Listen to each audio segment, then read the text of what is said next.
ஒரு மலைப்பகுதியில் வந்து விலங்குகள்லாம் வந்து கூட்டமாக வாழ்ந்துட்டு வருது. அதில் வந்து ஒரு முயல் இருக்கு. அந்த முயல் வந்து என்ன பண்ணுன்னா தன்னோட காதை நினைச்சு அது ரொம்பவே பெருமையாக நினைக்கும். ஏன்னா அது காது வந்து ரொம்ப பெருசா இருக்கு. பட் வந்து ஒரு நாள் வந்து அதில் இருக்க ஒரு நரி வந்து முயலை பற்றி கேள்வி கேட்குது, உனக்கு ஏன் காது இவ்வளோ பெருசு இருக்கு, அதுவும் அந்த காது உண்மையான காதா இல்லை வந்து பொய்யான காதா அப்படிங்கிற மாதிரிலாம் நிறைய கொஸ்டின் கேட்கும். அதுக்கு அந்த முயல் சொல்லும், இது வந்து எங்களோட ஃபேமிலியே எங்க எல்லாருக்கும் இப்படி தான் இருக்கும் காது, இது வந்து வழி வழியாக எங்கள் ஜென்ரேஷனுக்கு இந்த மாதிரி தான் காது வரும் அப்படிங்கிற மாதிரி அதை சொல்லும். பட் அதை சொன்னாலும் அதுக்கு வந்து மனசுக்குள்ள நினைச்சுக்கோ நம்ம காது நல்லா இல்லை போல அப்படின்னு நினைச்சிட்டு அது வந்து என்ன பண்ணுன்னா காதை வந்து மறைக்க ஆரம்பிக்கும். காதை வந்து பின்னாடி கட்டிக்கும், இல்லை வந்து தொப்பி போட்டு காதை மறைச்சிக்கும். இதே மாதிரி பண்ணிட்டு இருந்துச்சு. அதே மாதிரி எந்த ஒரு விலங்குகளையும் அது பார்க்க போறதை விட்டுச்சு. இந்த மாதிரியே போயிட்டு இருக்கு. ஒரு நாள் இது வந்து ஒரு பறவை பார்த்துட்டு இருக்கு. அந்த பறவை பார்த்துட்டு சொல்லுது, நீ ஏன் இப்படி இருக்க, உன்னோட காதை ஏன் நீ மறைச்சிக்கிற அப்படின்னு சொல்லி கேட்கு. அதுக்கு அந்த முயல் சொல்லுது, என் காது பெருசா இருக்குன்னு சொல்றாங்க அப்படின்னு சொல்லி சொல்லுது. எனக்கு ஏன் மத்தவங்க காது மாதிரி இல்லாம போயிடுச்சு அப்படின்னு சொல்லி ரொம்ப ஃபீல் பண்ணுது. அதுக்கு அந்த பறவை சொல்லுது, எல்லாரும் ஒரே மாதிரி இருக்க மாட்டாங்க, ஒவ்வொருத்தரும் ஒவ்வொரு மாதிரி இருப்பாங்க.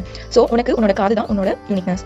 அதனால உன் காதை நினைச்சு நீ பெருமை பண்ணுமே தவிர நீ வந்து அதை நினைச்சு வருத்தப்படாத, மத்தவங்க என்ன சொன்னாலும் அதை பத்தி நீ நினைச்சு கவலைப்படாத அப்படின்னு சொல்லி சொல்லுது. அதே மாதிரி தான் நம்ம லைஃப்லயும் ஒவ்வொருத்தருக்கும் ஒவ்வொரு டேலண்ட் இருக்கும், ஒவ்வொரு யூனிக்னஸ் இருக்கும். சோ யார் எது சொன்னாலும் உங்களோட யூனிக்னஸை விட்டு கொடுக்காம அதை வச்சு நம்ம லைஃப்ல எப்படி சக்சஸ்ஃபுல் ஆகலாம் அப்படிங்கறத யோசிங்க.